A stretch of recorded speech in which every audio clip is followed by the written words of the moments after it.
This week, we're talking about the wanderings when the Israelites are in the desert and some of the things that happened in that time that they left Mount Sinai and headed towards Canaan.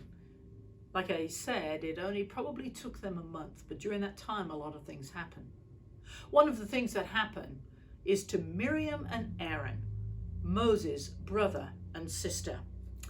Aaron had married a foreign woman, and that was against what God had told the Israelites to do.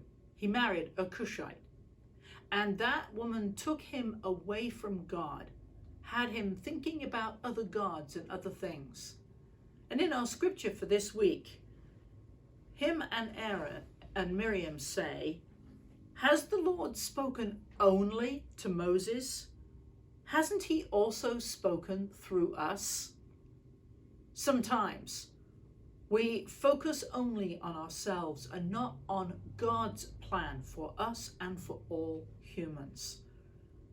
Aaron and Miriam played an important part, an important role as leaders, but they weren't Moses, and they were trying to play that role of Moses. They did not have the humility and the faithfulness that Moses had.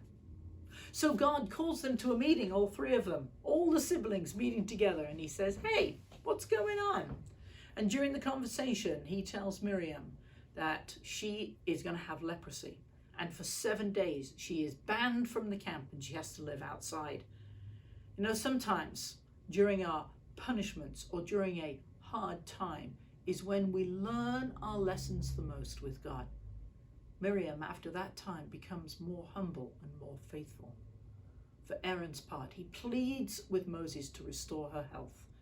Moses prays to God, and that's when God says, "Yes, I will restore her health."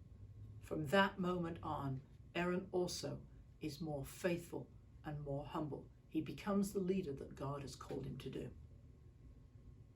So where are you not listening to God? Where are you thinking only of yourself?